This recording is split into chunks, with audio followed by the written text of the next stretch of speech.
Hi, welcome to Max kitchen. இன்றைக்கி நம்ம பார்க்க போகிறது ஒரு சைனீஸ் ரெசிபி. சைனீஸ்னாலே ஹோட்டலில் தான் போய் சாப்பிடணும்னு அவசியம் இல்லை. நம்ம வீட்டிலையே சூப்பராக சிம்பிளாக பண்ணி சாப்பிட்லாம். ரொம்ப சாட்டிஸ்ஃபேக்ஷனான ஃபுட் இது. இன்றைக்கி நம்ம பார்க்க போகிறது வெஜிடபிள் ஸ்டீம்டு ரைஸ். இது நான்வெஜ்ஜில் கூட பண்ணலாம், சிக்கன் ஸ்டீம்டு ரைஸாக. பட் இன்றைக்கி நான் வெஜிடபிள் ஸ்டீம்டு ரைஸ் எப்படி பண்ணுறதுன்னு தான் நம்ம பார்க்க போகிறோம். வாங்க பார்க்கலாம். நம்ம சேனலை இன்னும் சப்ஸ்கிரைப் பண்ணாதவங்க மறக்காமல் சப்ஸ்கிரைப் பண்ணிக்கோங்க. பக்கத்தில் இருக்கிற பெல் ஐக்கானையும் ப்ரெஸ் பண்ணுங்கள். அப்போ தான் நான் போடுற வீடியோவோட அப்டேட்ஸ் உங்களுக்கு வரும். இப்போ நம்ம வெஜிடபிள் ஸ்டீம்டு ரைஸ் எப்படி பண்ணுறதுன்னு பார்க்கலாம். இது ஒரு சைனீஸ் ரைஸ். இதுக்கு தேவையான பொருள் அப்படின்னு சொல்லி பார்த்தா இது பாப்சாய். பாப்சாய்ங்கிறது சைனீஸ் லீஃப். அது உங்களுக்கு ஒரு பெரிய சூப்பர் மார்க்கெட்டில் கிடைக்கும். இன்கேஸ் இல்லாட்டினா ஒன்றும் பிரச்சனை இல்லை. பட் இது இருந்து போட்டிங்கன்னா ஃப்ளேவர் ரொம்ப நல்லாயிருக்கும். அப்புறம் ப்ரக்கோலி, கொஞ்சம் இவ்வளோ ப்ரக்கோலி எடுத்துக்கிட்டால் போதும். அப்புறம் க்ரீன் zucchini, அப்புறம் கேரட். இது எல்லோ zucchini. இது try colour capsicum, green, red, yellow. உங்களுக்கு என்ன மாதிரி கலர்ஸில் வேணுமோ நீங்கள் எடுத்துக்கலாம். இந்த மாதிரி கலர்ஸ் போடும்போது ரொம்ப அட்ராக்டிவாக இருக்கும். இன்னொன்று நிறைய கலர்ஃபுல்லான வெஜிடபிள்ஸ் நம்மளோட டயட்டில் சேர்த்துக்கும் போது நம்மளோட ஹெல்த்துக்கும் ரொம்ப நல்லது. இது ஸ்ப்ரிங் ஆனியன். நான் அந்த ஸ்ப்ரிங் ஆனியனில் இருக்கிற அந்த ஸ்ப்ரிங்ஸையும் கட் பண்ணி வச்சுருக்கேன், அந்த ஆனியனையும் கட் பண்ணி வச்சுருக்கேன். அதுக்கப்புறமா இது காலிஃப்ளவர். இது பன்னீர். ஆக்சுவலாக பன்னீர் அவசியம் கிடையாது. உங்களுக்கு வேணும்னா நீங்கள் பன்னீர் போட்டுக்கலாம், இல்லாட்டினா டோஃபு போட்டுக்கலாம், மஷ்ரூம் போட்டுக்கலாம். அப்படி இல்லாட்டினா நீங்கள் நான்வெஜ்ஜாக இருந்தால் நீங்கள் சிக்கன் கூட போட்டுக்கலாம். பட் நான் இன்றைக்கி பன்னீர் தான் யூஸ் பண்ணுறேன். என்கிட்ட மஷ்ரூம் இல்லை. இன்கேஸ் உங்ககிட்ட மஷ்ரூம் இல்லைன்னா இதோடு சேர்த்து நீங்கள் மஷ்ரூமும் சேர்த்து போட்டுக்கோங்க, ரொம்ப நல்லாயிருக்கும். இப்போ வாங்க எப்படி செய்கிறதுங்கிறத பார்த்துடலாம். இப்போ ஒரு பேன் வச்சுருக்கேன். பேனில் கொஞ்சமாக எண்ணெய் ஊற்றிக்கலாம். ஆலிவ் ஆயில் அந்த மாதிரி எந்த ஆயிலாக இருந்தாலும் பரவாயில்ல. பட் நான் இன்றைக்கி நார்மல் ஆயில் தான் ஊற்றுறேன். ஆயில் ஊற்றிக்கோங்க. இது 1 டீஸ்பூன் ஆயில் இருக்கும், அவ்வளோதான்.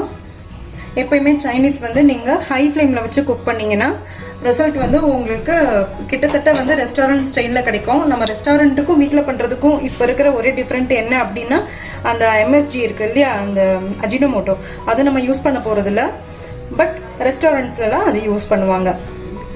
இப்போ நான் இதை ஆயில் போட்டிருக்கேன். ஆயிலில் இந்த ஸ்ப்ரிங் ஆனியன் நம்ம கட் பண்ணி வச்சுருக்கோம்ல, அந்த ஸ்ப்ரிங் ஆனியனில் இருக்கிற ஆனியன், அந்த கீழே இருக்கிறது, அது கொஞ்சமாக போட்டுக்கோங்க.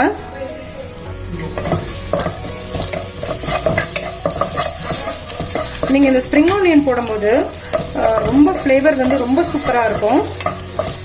அதனால் உங்ககிட்ட இருந்ததுன்னா முக்கால்வாசி இதை வச்சு நீங்கள் பண்ணுறதுக்கு பாருங்கள். அப்போ ஃப்ளேவரபுளாக ரொம்ப நல்லாயிருக்கும்.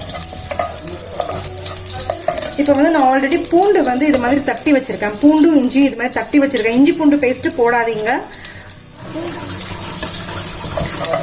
நான் ஒரு பேனில் ஆயில் ஊற்றிட்டு கொஞ்சமாக இஞ்சி பூண்டு செதைச்சு போட்டிருக்கேன். அதாவது 1-2 நச்சு போட்டிருக்கேன். நீங்கள் இது போடாதீங்க, இஞ்சி பூண்டு பேஸ்ட்டு போடாதீங்க. அது போட்டால் அதோட ஸ்மெல்லே கெடுத்துடும். நார்மலாக நம்ம வீட்டில் பண்ணுற சிக்கன் கிரேவி மாதிரி ஆகிடும். அதில் நான் கேரட்டு, ப்ரொக்கலி, காலிஃப்ளவர் இது 3 மட்டும் போட்டு சும்மா ஒரு 2 நிமிஷம் மட்டும் வதக்கியிருக்கேன். இப்போது இதில் தண்ணி ஊற்றிக்கலாம்.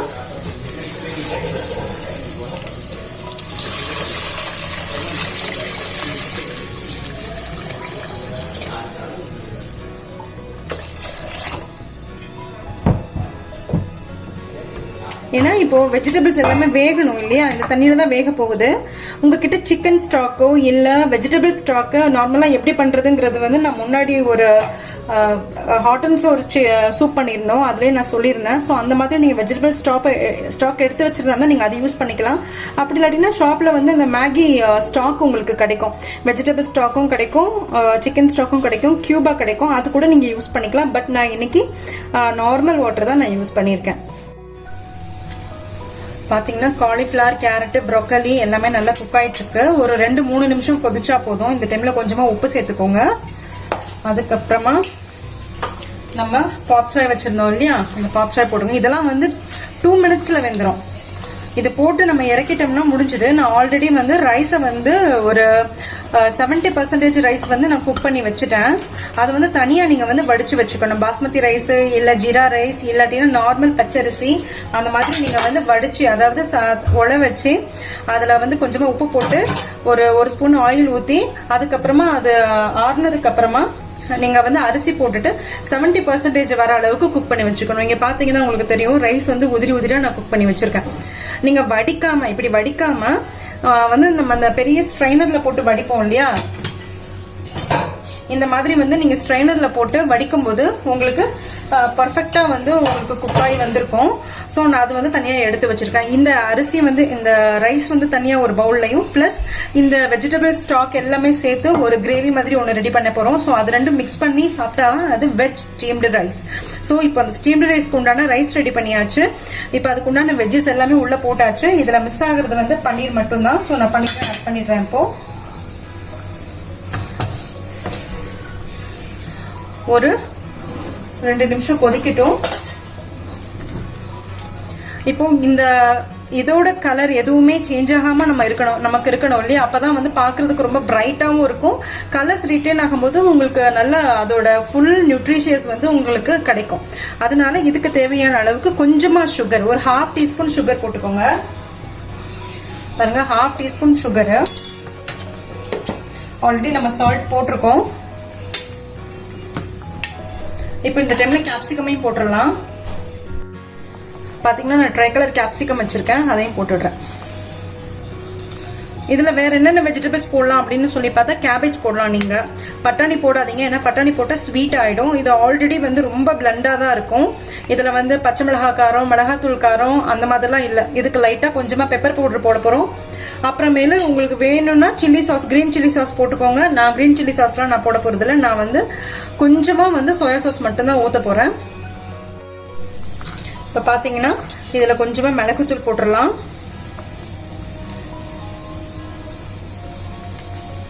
அப்புறமேலு சோயா சாஸ்.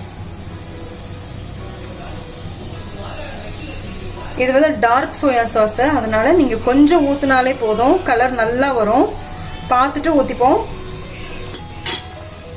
இப்போ டேஸ்ட் பார்த்துப்போம். உப்பு, அந்த புளிப்பு, அதாவது சோயா சாஸில் இருக்கிற புளிப்பு இதெல்லாம் வந்து கரெக்டாக இருக்கான்னு சொல்லிட்டு. வெஜிடபிள்ஸும் இந்த டைமில் கண்டிப்பாக வெந்திருக்கும். ஏன்னா zucchini இதெல்லாமே வந்து ரொம்ப குவிக்காக வேகக்கூடிய ஒரு வெஜிடபிள். எனக்கு கொஞ்சமாக உப்பு பத்தல, உப்பு மட்டும் போட்டுக்கிறேன். இப்போ நீங்க இந்த ஸ்டேஜில் வந்து என்ன பண்ணலாம்னா, இதை அப்படியே நீங்க இன்னும் ஒரு 2 நிமிஷம் கொதிக்க விட்டுட்டு நீங்க இதை அப்படியே ஆஃப் பண்ணிட்டு வெஜிடபிள் கிளியர் சூப்பா நீங்க இப்படியே குடிக்கலாம். பயங்கர நியூட்ரிஷியஸ். இது ரொம்ப நல்லா இருக்கும். நீங்க குடிச்சு பாருங்க. இந்த கோல்டு, காஃப் இதெல்லாம் வந்து ஃபீவர் இதெல்லாம் வந்துட்டு போனதுக்கு அப்புறமா நமக்கு ஏதாச்சும் ஒன்று சாப்பிடணும் போல இருக்கும். வாய்க்கு நல்ல ஒரு ஏதாச்சும்